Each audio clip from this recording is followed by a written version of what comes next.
Welcome to Exploring Monterey Bay, airing bi-weekly on KSQD 90.7, 89.7, and 89.5 FM.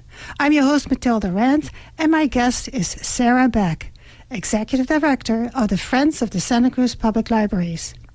She's a passionate advocate for the role of our public libraries as centers of lifelong learning, incubators of community-wide innovation, valuable collection holders, and hubs for civic and cultural gatherings. As the Santa Cruz Public Libraries nonprofit partner, the Friends are advocates, fundraisers, and champions of our libraries. Welcome, Sarah. Thank you so much, Mathilde. Thank you for having me. Tell us a little bit about the path you took in becoming the Executive Director of the Friends of the Santa Cruz Public Libraries. Well, it's funny. I think sometimes people are surprised when I say my background is in public gardens, botanic gardens, and arboretum, as well as museums. But actually, these are extremely allied fields with libraries. Something that I really learned in my past work with the American Public Gardens Association, with the New York Botanical Garden, and other organizations, is really that what's amazing is that these are third spaces. These are spaces that community members come together in. They're not home, they're not work, they're not school. They're like a special place where we're all equals and we can all have learning experiences and really a different kind of educational experience than we have elsewhere. So to me, I think these are similar. And there's also, of course, the collections connection as well. I mean, whether you have a collection of plants or living or in an herbarium, the idea of collections and stewarding and caring for collections as with libraries is also really similar. I see connections all the time to my past. That's interesting, except for you would love to have people keep their dirty hands from they were in the garden, wash them first before they touch books, right? I think that's preferred, Yeah. generally. But there are library programs that are around gardening, so sometimes you are allowed to get your hands dirty. I remember when the Garfield Library was newly opened, they were planting some plants. So you are making the connections, which I really like. So background in gardening, what about your education? How did that help you? Oh gosh, you know what? I did a lot of education during my career. I did some work learning about nonprofit leadership. I went to a certificate program at Duke University. My original degree is actually in sculpture. Kind of funny. So I've had a meandering path in life. So now you're sculpting books and people together into one wonderful community. Well, the community is here. Yeah. I mean, I guess I'm lucky to be a part of it. What's your main goal for the Friends? Oh, well, it's interesting. The Friends very much want to mirror the work of the libraries in the sense that the libraries truly are for everyone. They are a very democratic space. And as we look at opportunities for the entire community to be part of and be served by their library, everyone who is served by a library should also feel they can support that library. And so as Friends, we are really trying to communicate this idea that you can give in many different ways. You can be a volunteer. You can participate. Just participating in programming is a way to support the libraries. You can donate. You can advocate. So this is very important. And our advocacy work is really at the core of a lot of what we do. When I say advocacy, obviously that has to do with keeping elected officials informed, but it also has to do with the rest of the public. So learning to be very good storytellers. And there are so many things that the library has to share in their communications. There are so many programs going on all the time.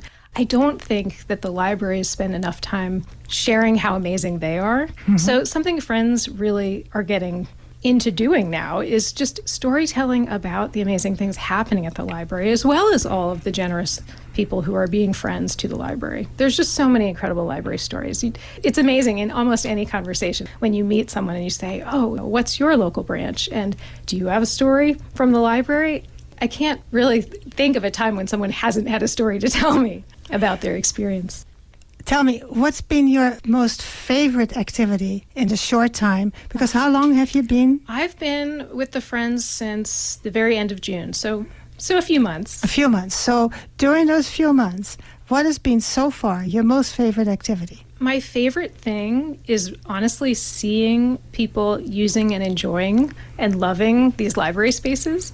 And I get some excuses to go into the libraries. So whenever I'm there and I see a program going on, for instance, I don't know if you know this, but there is a Tales to Tales program. It's an early literacy program in which young, early readers are able to read to a dog. Oh, yeah. And sometimes there's other animals as well, but these dogs are very specially trained to have a very non-judgmental facial expression, and they are extremely encouraging to an uncertain and new reader. So when you see programs like that, you just think, oh, this is so incredible. This is exactly what this person needs right now. And even just seeing people in all these spaces. A couple weeks ago, I had an early meeting in the Aptos library. Meeting rooms are so lovely. I went in there early before they were open, and I came out after my meeting, and the entire space of the library was full of people all doing different things. Everyone using the library in their own way, doing research, doing work, some people doing remote work, somebody working on a project. It's just so wonderful to see these spaces full of people who are all doing their own thing and loving being there. And the library staff sometimes interacting with them? Oh, absolutely. The library staff are incredible in our If I go to a library, they help me with research? Oh, absolutely. Yeah. I mean, there's just any number of things that you might engage with a librarian to do. And again, they're paying attention to what's in the community conversation and what is really needed by that community. There are so many author talks that come or community conversations that get held. In fact, it's incredible how many difficult conversations have recently been held in the public library. People find ways of understanding each other, and there are partnerships. A lot of the library staff are working very hard on building partnerships. The Friends do this as well, building partnerships with other organizations, other NGOs, regional organizations. There are tons of examples of these, but it's just incredible how many types of experience that you could have. You can also be just part of an affinity group who comes to use the library, and you could be going into that meeting room because you like to do a certain craft with other people. Like knitting? Like knitting. Yeah, absolutely. I heard one of my neighbors say, oh, I go to the library. I have a knitting group. Right. And then I think, okay, so the library is not just for literature, right, music, but they do read about knitting. So that I see them having books lying there, but they're just happily knitting away and sharing all kinds of patterns with each other. And I thought, well, that's a neat thing to do. Oh, it really is. There's Munching with Mozart at our downtown. You can go hear the grand piano being played by real professional musicians. It's just incredible, the things that happen in the library you might not know about. So you're one happy camper since June? Yes. So glad to be here. How often do you visit libraries then? I take as many opportunities as I can. With all of the Friends groups, there's so much going on. I mean, we have 160 volunteers who are giving more than 15,000 hours of volunteer time a year. And the volunteers of Friends are out doing so many different things. Just this past weekend, I was at the La Selva Beach Holiday Fair. Had a great time. I saw the Teen Advisory Council was running a raffle. That was fantastic. I mean, there's just so many things going on in terms of supporting libraries, fundraising for libraries. There's just so many activities going on all the time. Do all the libraries have a Friends group? Almost all of the libraries have a Friends group, and it is absolutely our goal to reach the point where we have all of the libraries represented. The only two that do not currently have Friends groups are the downtown, which as we're moving towards the next phase of the downtown library experience, that will probably come to pass. We also don't have a Friends group yet for Live Oak. The Live Oak branch actually has an annex now as well, so there are two locations. At the Simpkins, right? At the Simpkins Swim Center. I saw it being built. That's right. Yeah, really exciting. It's a beautiful space, and it's really nice for that extension to be available. Now, with the recent remodels of several libraries, I mentioned Garfield, Aptos is a recent remodel. Do the Friends have any connections with, except for fundraising? Do they talk about what kind of space they would like, what their community would like? Well, yeah, actually, that's a really great point. And I'm glad you brought up the renovations, because let's just take a moment to revel in that, because since 2016, 9 out of 10 of our library branches have been either fully renovated or rebuilt. Incredible. And Friends have had a major role in that. And all of your listeners have as well, because the Measure S funding that taxpayers overwhelmingly supported has allowed us to do these renovations and remodels.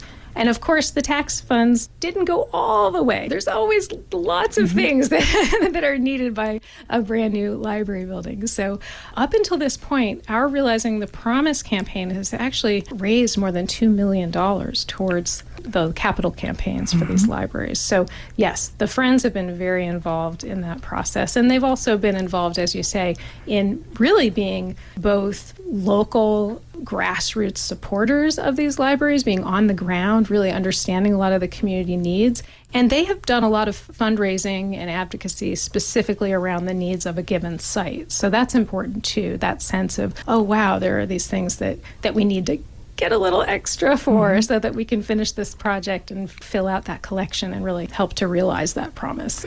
So one of the things that I've noticed both in Capitola and in Aptos, because I happen to talk to people or go to Capitola, and even in Live Oak, there's more and more spaces for the youth. Yes. How did that come about, you think? Similarly to what we're talking about, there are obvious needs that we've seen based on community need. And I'll give you one example. Scotts Valley is a library that is really near a middle school. Middle school has these minimum days that happen every week where half of Wednesday, where do the kids go? They're tossed out of school.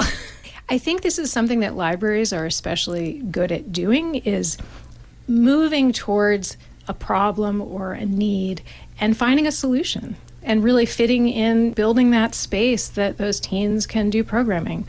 There's so many examples like that when there is a perceived community issue and the library, someone, whether it's the staff, the librarians, or even the Friends, find a way forward to meet that need. Yeah, and I believe in Aptos, the young people actually had their own council, and they helped with some of the decorative architectural colors, the blue, the ocean, and glass. I was really amazed how much input they were allowed to have. Yes. And that's part, of course, also because of the Friends group in Aptos, but also the library staff that has been open and really feels if we want people to come, we need to give them a space where they want to come. That's right. I want to remind people that they're listening to KSQD 90.7, 89.7, and 89.5 FM, and online, of course, on ksqd.org. And I'm here with Sarah Beck. She is the newly appointed Executive Director of the Friends of the Santa Cruz Public Libraries. And so we're talking Friends and the friendly ways that you're working with the library staff. You said a little bit about the reading with dogs. Oh, right. And tell me a little bit more about other programs and activities that libraries undertake. There's so many. And one of the things that the Friends do that you made me think of when you're mentioning Aptos, many of the Friends have art programs where they are doing rotating art shows in the libraries. And a lot of local artists are being featured. That just creates all kinds of opportunities for people to get together and come to see an art show and get to know their local artists. Is there still a chess club? I think there probably are multiple ones.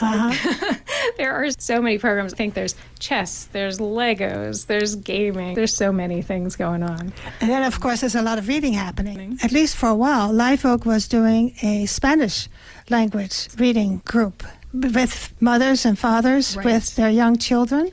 That was very successful. I forgot the name of the thing. Yeah, there are a lot of language groups. There are book groups. It's incredible. And when you were just now mentioning, you made me think of the fact that teens obviously are a really important audience as well as young children.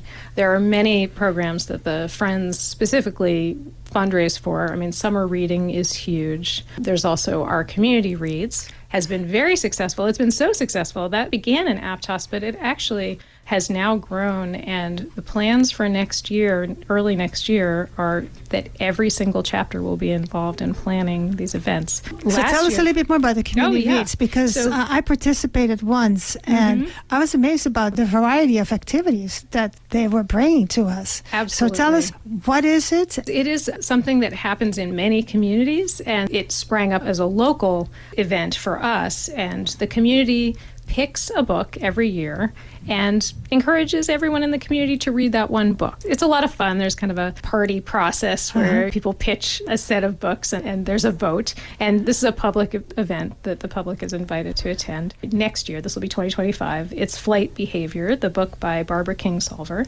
It's actually a really interesting book. It has to do with migration and effects of climate change on the monarch butterflies. Right. So this year, 2024, there were something like 12 public events, free events, early this year between January and February. I think they're going to have at least that many early next year. And it could be anything from a lecture, a discussion. I think there were writing workshops and films and concerts. I mean, just so many things. I remember there was one about wine, and then a local winery was involved. And people, any excuse to consume a local product. We like that too. Absolutely. Yeah, that Community Reads program, when I heard about it, I was really amazed, about the amount of work. Yes. But the result, at least for the people that participate, not maybe for the people who are doing all the organizing, because when I spoke to them at the end, they were tired, weren't they? They were very tired. But you know something? They said, next year, we'll do it again. Yes. Oh, yeah. And now more of them. Like I said, every chapter is involved. So they are very excited to collaborate on this. But there's something very exciting about sharing one book with many of our friends across the whole community. And so, in general, do chapters of the Friends get involved in creating programs? They often do. There are a few examples, and there are also examples where the Friends are supporting a specific program that the library is asking to be supported. So I can give you examples of both of those, really. Some of the examples of programs that the library has specifically asked that we support, and that we have obviously been very motivated to do so, include the fact that the Juvenile Hall recently opened a library this year, which that was a very special partnership. And our fundraising campaign called Boundless Minds was very successful. It really allowed the partnership that the Santa Cruz Public Libraries Jail Reach team was able to build a library space and really engage the youth in making decisions about what that collection would hold. So that's another interesting part that, again, I was saying about how amazing the education style is in these library spaces. It's very equitable. And these young people are able to have this real ownership around that library space.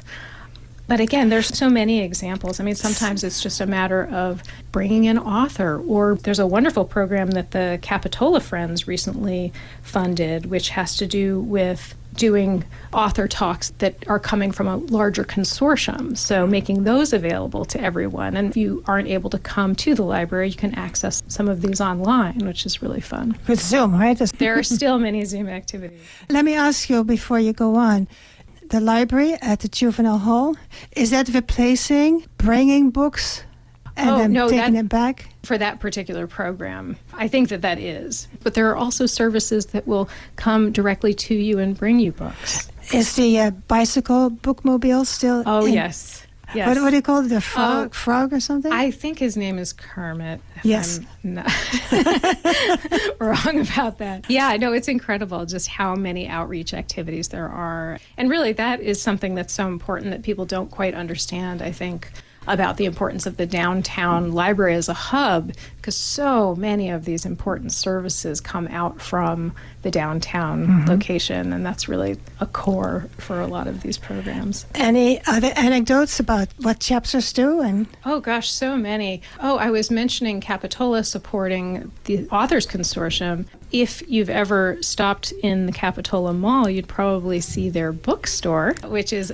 a really fun method of fundraising that they use. There are so many examples of the way that Friends are able to do fundraising and advocacy and collaboration. And really, it's about having fun and being connected and getting together, too. That's the power of supporting libraries also, is that it just feels really good to do. It's a truly civic, democratic experience place. It truly is. And libraries make our community more inclusive. They make our community more civically engaged and more joyful and more tolerant. So having said that, the listeners may want to get involved with a chapter, no matter where they are in the county. How can they get involved? Absolutely. And I would actually broaden that to say, if you're interested in volunteering, you can also volunteer directly for the library. And we work very closely with the volunteer library coordinator as well. There are tons of ways. If you are really into your branch and you love your neighborhood library and want to get involved, or you're interested in bringing those artists to that library or something along those lines, we can absolutely connect you to those library friends. There are also opportunities to volunteer and bring your talent or your knowledge. There are community programs. Oh, I didn't even mention Felton's community-led programs. Oh my gosh, there's just so many. Felton has an incredibly deep bench of community knowledgeable specialists who come in and do programming. Everything from helping you landscape for fire to the Death Cafe, which is the hospice partnership where you can go and really talk openly about the work that hospice does.